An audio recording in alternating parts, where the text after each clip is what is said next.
Yo people, welcome back to the YouTube channel. You already know what time it is. It's time for your Chelsea versus Manchester City preview. I'm going to be talking about in today's video, press conference reaction, because there is a little bit of that, even though I myself don't watch them because they are a bit bland, they are a bit cliche, they are a bit boring. It's not as it was with the charisma of previous managers. I just get the quote, see who's available, and move on with my day. But we will be talking about some reaction to that, as well as the team I would play, the way I would go out, mentality-wise and team selection-wise with this game, and etc, etc. So big up your damn selves. Make sure you smash up the likes on the way in, and make sure you get, off and popping in that comment section on any opinions that you've got on any situations at the moment. Now let's start with the press conference. Like I said, I don't watch them, outside of the first few that he was doing. I'm not gravitating to it. I'm not rushing. I'm not clamoring. I'm not, dropping what I'm doing to go and watch a press conference at the moment, of course. So, but people are reacting to the fact that he said that he wouldn't say that this game could be a representative of a kickstart for the season. They've only played 15 matches. A lot has happened, in those 15 matches. This is a very strange, special season. All these type of things in terms of, we want to win, but we have to accept sometimes we will lose. The exact quotes will be along the bottom in the scroll bar as per usual. I'm not going to bore you with it. You've probably heard it already. But, a lot of people are annoyed with that because it doesn't sound very Chelsea. It doesn't sound very instant impact. It doesn't sound very winning mentality, very aggressive. And I understand, it's not what you want to hear. And it's not what I want to hear. I'm going to be completely honest with you. I do like to hear we are going to fight. We are going to be difficult to beat. We are going to be, a team that nobody wants to play against. These are the lines we want to hear. But the remit and the I guess the mentality has shifted, and the job that he is in place to do is not the same as every manager prior to him. Every manager prior to him has been told you must win now or you will be sacked. They've been given 18 two-year contracts at max. He is not in that position, so I'm not expecting him to speak that way. And of course, he's just not like other managers, so he does have a different tone to him. And there's no point him trying to fake it. There's no point him trying to be somebody that he's not. It will come across very clearly that he's acting, and I think he is being himself. Whether people are gravitating and liking him at the moment, obviously not, but as time goes on, hopefully the confidence will go up with the team being molded in his image, and we actually have a team that we could say is actually committed and representative of the quality that we want to have at Chelsea, and then hopefully he is alongside them at that point as well. But you do want to go into these City games, especially, both of them, it doesn't really matter which one, with the mentality of we are here to win. Let's not come into these City games as fans are probably thinking, we're going to lose both games. All you can eat Chelsea, it's a little bit sad. But for Potter, this is not a free season. This is not free matches. These are not free hits. Go into these games, hopefully, with the mentality behind the scenes that we can get the job done. Tactically, set the team up in a manner that is there to get the job done. And for me, that starts with Zakaria being what I thought he was purchased for on this loan or brought in for, to be the sitting midfielder, to be the alternative to Jorginho in the deepest part of the midfield. I think we tried to show a bit of consistency with the lineup over the last two games. Okay, we've been found out already in the last match. Now let's make some tweaks, let's make some changes that may actually make this team more balanced and more, actually make more sense. Now, if we can take two City games, right? The City game we lost at home at Stamford Bridge last year in the Premier League, where we were 3-5-2, maybe too defensive. There was a gap between the midfield and the attack, and we weren't getting out of our half, and we weren't competing, and we paid them too much respect. And then you can look at the City game in the Carabao Cup, where we played actually really well. We still lost, but we had good transitions, good counters, and we actually created chances, but we didn't take them. Ziyech, Pulisic had good games, etc. Lewis Hall as well. We need to do the second one, the one that we just came from in the Carabao Cup. We need to be obviously more clinical, but we're probably not going to dominate possession. More than likely, we know Manchester City are going to dominate possession, but we need to not have the same type of performance that we had against Manchester United and against Arsenal, the other two big six teams that Potter has faced, and not compete and not show that we can even get forward and create. Because against Manchester United, yes, we got the point, but we didn't deserve to even get a point. We were very lucky, and it was a last minute equaliser for them, so it didn't really make much sense. And in this game, what I want to see is actually us. Yes, we don't have to dominate the ball. We didn't dominate the ball at Etihad, but at least make sure that you are still a threat on the break. Give them something to respect, because their defence, Manchester City at the moment, has got gaps. It has got leaks. They have got their own smaller issues. Nowhere near as blown up as ours. If you haven't seen that, make sure you check out the opposition preview with Lewis on the City Extra on this channel from last night. They've got their own issues. Not as big as ours, but they've got their own issues. So make sure that you actually take advantage of those issues and target those weaknesses. So for me, I would play Zakaria. I'd take Jorginho out. We're going to go through my team.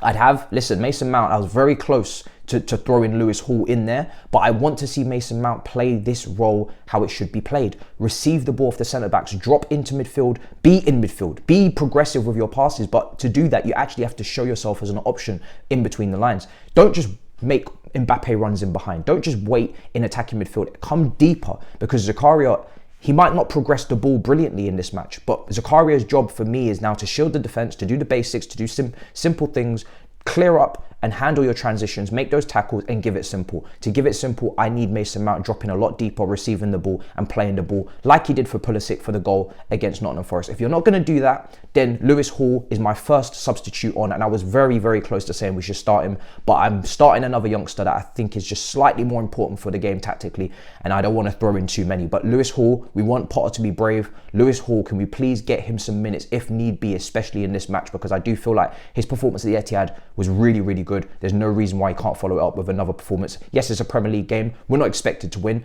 The shackles are not completely off, because I do think Potter needs to show that he can win against big six teams or compete at Chelsea. But like I said, Lewis Hall is a really good talent. I have a lot of confidence in him. He looks secure. He looks mature. If Mason Mount isn't performing in those first, even half time, 60, 50 minutes, then get Lewis Hall in there. Get him in. I'd have Cover starting. That's my midfield three. Now, the weak points. Let's talk about Koulibaly and Azpilicueta. For me, you can only take one out of the team, so you just have to look at which is the weaker point. I personally am getting Azpilicueta out of this team. Jack Grealish was the man of the match in the game at the Etihad. He created loads of chances. Foden could play on that flank as well. Either or of them are going to give Azpilicueta too much problems. So even though Trevor's not going to burst forward and make, crazy outlandish runs and cross the ball, at least defensively he's got a bit of pace to bail him out, and hopefully he can deal with those situations a lot better and more competently than Azpilicueta. And aerially as well, he's obviously a lot taller, so I'm going with him on that right back position. I'm going with Silva on the right side of the back four, and Koulibaly going back to the left side where he played at Napoli, to give Silva help Trevor if he struggles, if he has a moment in an unfamiliar position, and to get Koulibaly, back to his natural position in the back four, and of course Cucurella there to bail him out with the pace, if need be, if he was too aggressive and too imposing. Both of them are actually quite forward, they want to get stuck in that type of way, so they need to manage that on that side and not both of them go in and leave gaps. And then obviously Kepa in goal. Now going forward, this is where my big change for the academy product, Amari Hutchinson from the start. Amari Hutchinson from the very, very start on the right flank. Like I said, Lewis Hall is one of my first subs on if need be, but Amari Hutchinson on the right, Sterling on the left, and Kai Havertz down the middle. Amari Hutchinson is explosive. He's got pace, and where's Manchester City's weak point right now? It's in the wide areas. You've got Rico Lewis tucking inside, so sometimes they've had a centre back go out to the flanks and maybe have to defend 1v1 on the touchline there as they move to their back three. So you can get them in the wide areas. Lewis has mentioned this before. They've been done in transitions a few times. Brentford, they've lost with the high balls, hold up play with Tony. Could Kai Havertz be that guy in this game? Could he be that, that shit house merchant that we need him to be in a big game? If he does, then we know Kai could work tirelessly. He could, win his aerial duels. He could be that person for us. But in those wide areas is where I'm really saying, listen, we've got to expose them in those areas. Whether it's Cancelo cutting inside, we know Cancelo defensively is being caught out. Get Amari Hutchinson on that right-hand side and going at people. Taking people on, exciting the fans, getting people up on their feet, and a little bit of freedom. No shackles, no pressure. Just let him go out there, express himself, and give us something to be optimistic about. And obviously Sterling playing against his old club, although his form is very dodgy and the last game wasn't great, I'm relying on him to know his teammates from his previous club very well and to expose their weaknesses again on that left-hand side. Pulisic, listen, I don't think he's been lighting up the place, so I take him out. I think Mudryk, I don't really know if this is a real serious interest. Journalists have been reporting it. Until we put in an official bid, then I will be able to say, okay, we're really interested and we're not just trying to bump up the price, or we're not just having agents or Shakhtar Donetsk putting pressure on Arsenal to do things. So Mudryk, if he does come in, he would obviously go on that left flank, and Pulisic potentially could be sold, and allowed to let go in January if that was to be the case. So, Pulisic is less likely to be here than Sterling in the long term. So Sterling gets the nod anyway. And like I said, it's all about actually, regardless of whether you have the ball or don't, we need to seek some commitment. As it was said in All You Can Eat Chelsea, there was some great comments, from you guys that was watching that live.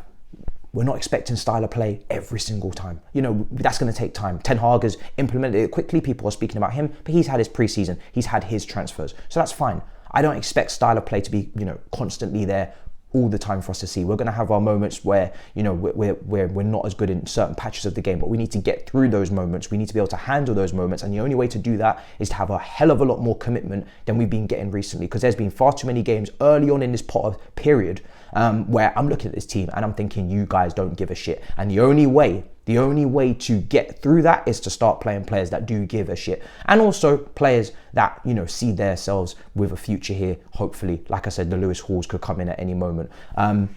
So that's the team that I would go with. Manchester City, look, they have Erling Haaland. We have to deal with him. That goes without saying. They have been very narrow, very congested. We need to make sure we stay compact. That's why Zakaria's in there. You know, that's why you've got a Kova, hopefully, who can step up his performance after coming off the bench. Mason Mount, I want him a lot deeper. Hopefully, we can rally together and put together a performance and actually, you know, not get blown away here and destroyed. It's a lose-lose situation for a lot of you in the comments. We've been making jokes about it. If we do take points, you know, Arsenal go further clear. But at this point, right now, we need to think of ourselves and then let Manchester City do what they got to do later on. But right now, this week, it's about us. And the confidence levels going to the FA Cup will be stemmed from what we do tomorrow night. So let me know what you think in the comments down below. It's going to be a very interesting game, a very intriguing game. I am not confident, obviously. Nobody is. But we need to at least go out there and we need to show that we can, on any given day, compete. We all know this is going to take a long time to get back to the top on a consistent basis in the league, but on any given day, we should be able to compete and we should be able to pull out something out of the bag in big games, and we shouldn't be losing every single big game, and we shouldn't be, you know, rolling over for anyone. This is still Chelsea at the end of the day. So, you know, big up your damn selves. Make sure you smash up the likes. Let me know what you think in the comments down below. In a bit, people. Peace.